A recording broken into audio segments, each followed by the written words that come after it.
Interview பண்றோம்ன்ற பேர்ல எனக்கெல்லாம் ஒருத்தர் மேல சரியான கோபம். இன்டர்வியூ பண்றோம்னு சொல்லி வர சொல்லி நைட்டு உட்கார வச்சு விட்டு எல்லாமே நெகட்டிவாவே பேசுறாருன்னு. மத்தவங்க கிட்ட எப்படின்னு தெரியாது, என்கிட்ட வந்தா டீசெண்டா தான் கொஸ்டின் கேட்கும். அதாவது நம்ம ப்ரொஃபைலே டோட்டலா பாசிட்டிவ் ப்ரொஃபைல்மா. நீங்க சொன்னாப்ல நிறைய பேர் ஆபாசம் பண்ணி அசிங்கமா பேசி என்னென்னமோ முறையில சோசியல் மீடியால வந்திருப்பாங்க. நான் வந்து மக்களை கவர்ந்திருந்ததுக்கு ஒரே பிரம்மாஸ்திரம் ஆக்டிங். வந்து அதை நெகட்டிவ் ஆக்குறதுக்காக உங்களுக்கு ஏதாவது கவலை இருக்கா? நீங்க ஏதாவது வந்து கேமரா முன்னாடி சொல்லுங்க, கிரியேட் பண்ணி பண்ணுவாங்க. இப்ப எப்படி நம்ம ரெண்டு பேரும் பேசியே வைக்கல, கேமரா முன்னாடி டீசென்டான கொஸ்டின் நீங்க என்ட்ரி பண்றீங்க, கேமரா அப்படியே திருப்பி பாயலா இருக்கும், சும்மா திருப்புங்க, அதனால ஒண்ணு இல்ல இருக்கியா. நான் இன்னொன்னு சிலதை பார்த்தேன் சார். நீங்க ஒரு யூடியூப் சேனல்ல எடுத்தீங்க, அவர் வந்து ரொம்ப இழிவா உங்களை பேசுற மாதிரியும் உங்க நடிப்பை வந்து கேவலப்படுத்துற மாதிரியும் சொல்லி பேசியிருந்தாரு.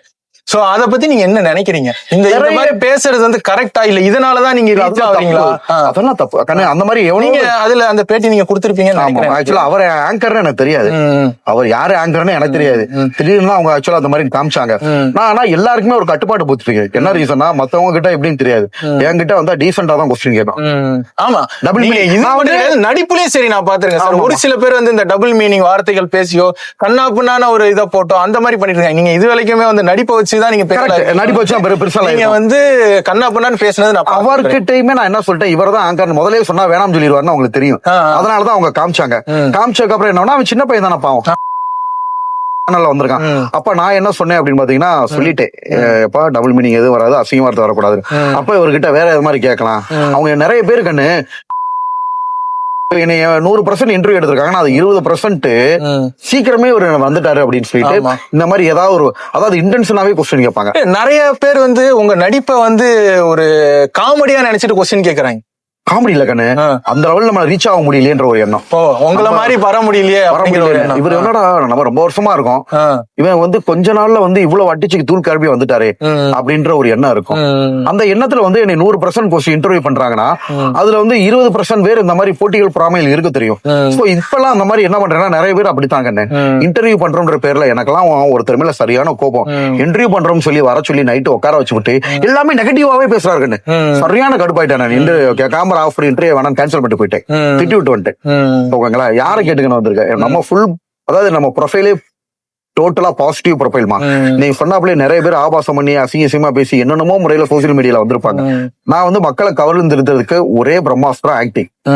நம்மகிட்ட வந்து கேமராமேன் கிடையாது. நீங்களே பாத்துருப்பீங்க ஒரு வீடியோ சும்மா இப்படி எடுத்து சிவாஜி கணேசன் மாதிரி இப்படி ஆக்டிங் பண்ணல.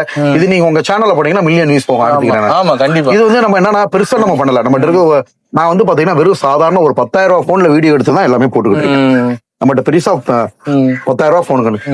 ஓகேவா, சோ நம்மகிட்ட வந்து மக்களை கவர்ந்து இருக்கிறதுக்கு எதையுமே நம்ம யூஸ் பண்ணவே இல்லை. நம்ம யூஸ் பண்ண ஒரே பிரம்மாஸ்திரம் நடிப்பு மட்டும்தான். ஓகேங்களா, சோ நடிப்பு மூலியமா இவ்வளவு தூரம் டக்குன்னு வந்துட்டாரு. கேமராமேன் கிடையாது, எனக்கு பின்னாடி டீம் கிடையாது. தப்பு பண்றவங்க கூட பின்னாடி ஒரு டீம் வச்சிருப்பாங்க. அதுக்கு ஒரு எடிட்டர், அதுக்கு ஒரு கமெண்ட் போடுறதுக்கு ஒரு ஆளு. என் வீடியோவை நானே எடிட் பண்ண தேவையில்ல, நான் ஒரு ரீல்ஸ் பண்ணி போட்டா போதும், அது ஆட்டோமேட்டிக் எடிட் ஆகிட்டா எனக்கு வந்துருது. அதை டவுன்லோட் பண்ணி ஏன் இன்ஸ்டா பேஜ்ல போடுவேன். பாத்திருக்கீங்களா? சோ இப்ப இந்த மாதிரி பப்ளிசிட்டி மேக்ஸிமம் சாதாரண ஆட்களுக்கு கிடைக்காதுமா. அப்ப நிறைய பேர் என்ன பண்ணுவான், இன்டர்வியூ எடுக்கிறப்ப பொறாமையோ வைத்திருச்சலோடையுமே பண்ணுவான். நம்ம பாசிட்டிவா வந்து அதை நெகட்டிவ் ஆக்குறதுக்காக உங்களுக்கு ஏதாவது கவலை இருக்கா? நீங்க ஏதாவது வந்து கேமரா முன்னாடி சொல்லுங்க, கிரியேட் பண்ணி பண்ணுவாங்க. இப்ப எப்படி நம்ம ரெண்டு பேரும் பேசியே வைக்கல, கேமரா முன்னாடி டீசென்டான கொஸ்டின் கேட்கறேன், ஆன்சர் பண்றோம். மக்களை வந்து முட்டாளாக்க கூடாது. ஓகேங்களா, நான் வந்து போல்டானது மக்களுக்கு தெரியும். எனக்கு வந்து பாத்தீங்கன்னா நீங்க கவலையா இருக்கிற மாதிரி நடிங்க. இன்னொன்னு, மக்கள் ஆரம்பத்திலே நம்மள தலையில் தூக்கி வச்சு கொண்டாட ஆரம்பிச்சாங்க. அதனாலதான் இவ்வளவு தூரம் ரீச் ஆனாங்க. உங்களுக்கு இல்ல என்னன்னா அதை நெகட்டிவ் ஆக்க ட்ரை பண்றானுங்க கண்ணு. இன்டர்வியூ எடுக்கிற பேர்ல வந்து நம்மளோட பாசிட்டிவ் நெகட்டிவ் ஆக்க ட்ரை பண்றதுனால உங்களுக்கு வந்து உங்களுடைய நீங்க போற ரேஞ்ச் இருக்கிறது வந்து குறையுதுன்னு நீங்க நினைக்கிறீங்களா? குறையாது. இருந்தாலும் எதுக்கு மக்களை முட்டாளாகும்? நம்ம சிம்பத்தி கிரியேட் பண்ணால இப்ப நிறைய நான் பாத்திருக்கேன் நடிகர்கள் நடிகைகளே நாளைக்கு படம் ஓடலன்னு அப்படியே கேமரா முன்னாடி சீலம் போட்டா மக்கள் கிடையவே கிடையாது. இப்ப என்ன நான் பேசினாலும் சூரியனா மேட்ல கூட எனக்கு தான் நிறைய பேர் சப்போர்ட் பண்ணாங்க.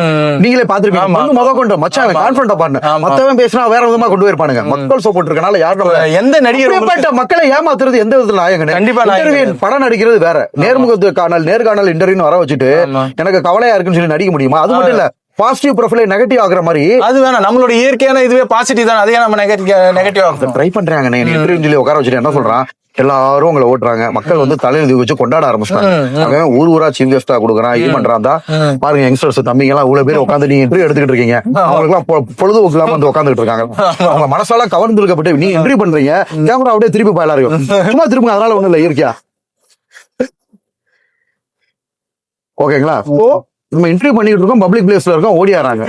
ஏதோ ஒரு வகையில வந்து மக்களால கவர்ந்து இழுக்கப்பட்டிருக்கோம். இந்த உண்மையான விஷயத்தை எதுக்கு நெகட்டிவா கொண்டு வரணும்? உங்களுக்கு எந்த நடிகர் வந்து உங்களுக்கு போட்டின்னு நினைக்கிறீங்க? யாரும் நினைக்கிறீங்களா? யாராவது? யாரையுமே அப்படி நினைக்கவே இல்லை. நம்ம ஒரு தனித்திறமை, நம்மளுக்குன்னு ஒரு ஐகானிக் சீன், நம்மளோட இடத்த வந்து தனி. அது வந்து சத்தியம்ன்றது நெருப்பு மாதிரி கண்ணு. நம்ம நல்லா நடிக்கிறோம் அப்படின்றது ஒரு சத்தியம், அது இயற்கை சத்தியம். வந்து ஜுவாலையா எரிஞ்சு அது உண்மையை காட்டும். இப்ப 3 படத்துல தானு சூசைட் பண்ணிக்கிட்டாரு. அந்த சீன் வந்து ஆக்சுவலா எங்க சேனலுக்கும் ஒரு வாட்டி பண்ணி காமிச்சீங்கன்னா நல்லா இருக்கும்.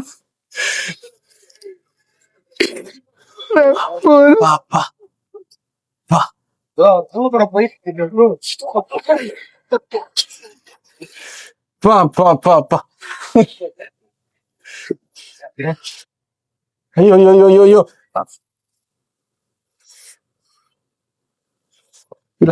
நவரசத்தை எப்படி சார் எடுத்துட்டு வரீங்க? அதனாலதான் அது ரீச் ஆச்சு கண்ணு. என்ன ரீசனா? ஒன்ஸ் மோரா?